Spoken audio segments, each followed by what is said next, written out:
As we turn the page into February, we look ahead at the potential pattern change by mid-month into a much more cold pattern with potential snow chances. For now, though, for the next 10, 12 days or so, we have to get through this massive ridge of high pressure that's just been stuck in the northern plains up through central Canada.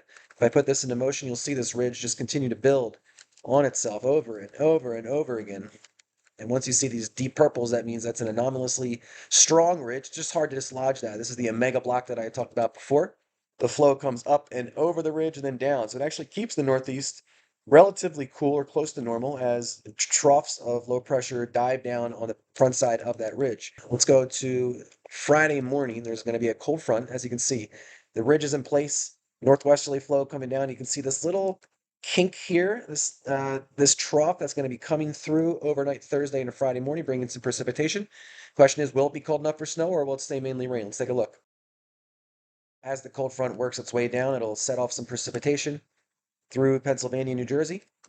And you can see some rain in the Philadelphia area, some snowfall up in the Lehigh Valley. This is not going to be much of a concern at all. The rain might change to snow even in southeastern Pennsylvania and central New Jersey before moving off the coast. So this is just kind of a little batch of rain showers, potentially changing to snow showers, little to no accumulation as you wake up on Friday.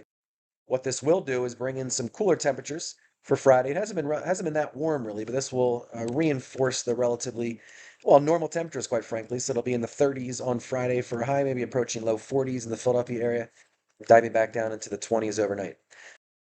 As we move ahead later in the weekend, a low pressure system that's going through the deep south. Even days ago, I pointed out this was a potential storm signal for the mid-Atlantic. It just depended on how the overall setup looked. And right now, it's going to be difficult to get this to come up the coast unless this energy off the New England coast dives down and phases with that energy and pulls it up the coast. Right now, it looks to be more suppressive, where it'll head offshore and basically keep its precipitation offshore as well. Could change. It's just very unlikely that we'll see any rain or snow in the Philadelphia area from this system. So we're going to be looking ahead to mid-month. As mentioned before, that ridge of high pressure over Canada and the northern plains has been the dominant feature. It has led to relatively normal temperatures, slightly above normal temperatures in the Northeast. But as this gets pushed out, we're going to see a potential pattern change. Remember, what we're looking for wintry conditions in the Mid-Atlantic, or at least prospects for wintry conditions, are a ridge in the west, a trough in the east, and ideally a blocking ridge of high pressure near Greenland and a low pressure just off Newfoundland.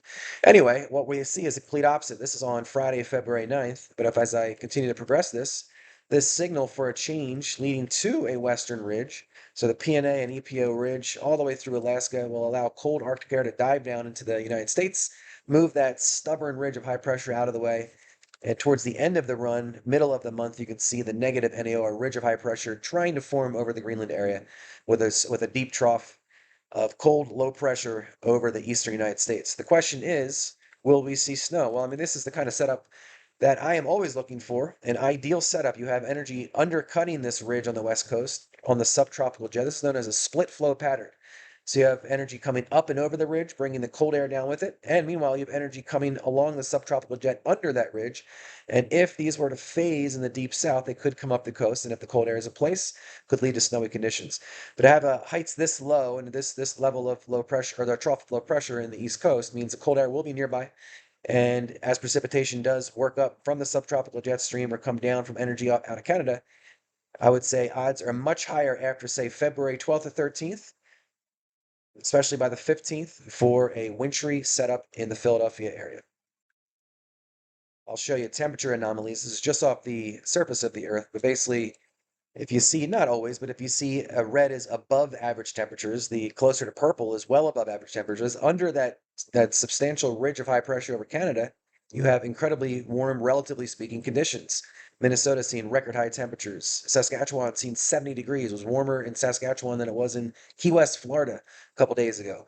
But as we advance this forward and that ridge starts to build on the west coast, you'll see the blues, or the below normal anomalies, start to take shape. But as that ridge of high pressure builds on the west coast, you can start to see the reds get pushed out and the blues come down as the Arctic air bleeds into the continental United States. A wintry pattern is shaping up for the middle of the month and potentially beyond.